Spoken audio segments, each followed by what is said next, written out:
Hamınıza salam. Necə siz ümid edirəm ki, yaxşısınız. Hə, bugün 8 martdır. Hamı 8 mart Beynəlxalq Qadınlar Günü təbrik edirəm. Necə mutlu yıllara. Bizə abunə olan bütün qadınlara, uşaqların hamısını təbrik edirik. Neyse bugünkü konumuz bu değil. Bugünkü konumuz nədir? Dubaş kart dostlar. İkinci dəfə Dubaş kart aramamızı 8 Mart'a alıb. Görək hardan gəldi Dubaş kart. Aha buradan gəldi. Ben bu kutusuyla dostlar.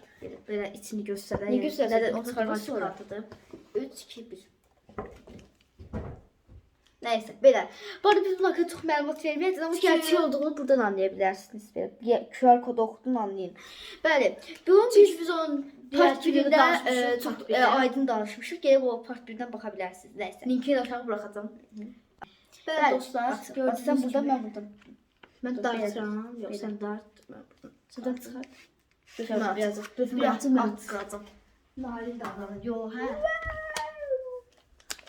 Bəli, göstər. Bu daha yaxşı çıxdı deyəsən. Yoxsa biraz əlmişdi. Part 2. Zaft eylem. Part 2. Mart 2 yoktu. Bak mənim elədiyim şey edirsən. Kinder. Kinder hə. Bildiyiniz Kinder qoxur çox dəhşət şokoladdadır. Bəli dostlar.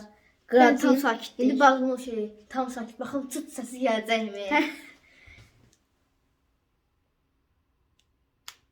Of, bu çox qəşəngdir. Bax bu mən söz deyənmərəm vermə. Baldası mənimdir. Biraz dişləsin də.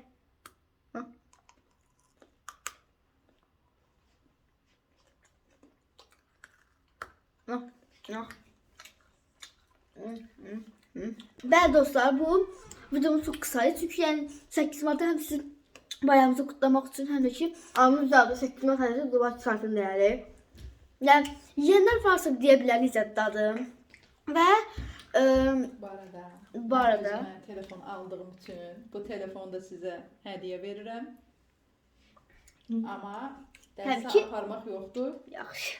Dərslərinizi yaxşı oxuyandan sonra oynaya bilərsiniz. Yalan kodunu bize demeyeceğiz. Özü Aa, gelsin. çok teşekkür Yox, ederim. verəcəm, onu verəcəm sizə, boşaldacağım mən özümə aldığım üçün. iPhone 6 Pro Max. 13 Pro Max-ı sizə hədiyyə verirəm. iPhone Amma bu 13'ten şərtlə ki, dərslərinizi yaxşı oxuyasınız. iPhone 13'ten iPhone 16'ya zıplama hızımız. Buradan size bir söz deyirəm. Ben sizdeki heç kimi kıskanmıram. Orada biləm ki onlar da bizi kıskanırlar. Hadi sağ olun. Neyse, iPhone 13'ten iPhone 16'ya zıplama hızımız iPhone 16 Pro değil, iPhone 6 Pro Max'tı. Neyse, buyurun, buyurun, bu da size. Neyse, biz daha kurtarırız. Sağ olun. Tadına bakın. Öptüm. Buyurun. Baktık. Ne? Ha, sağ olun.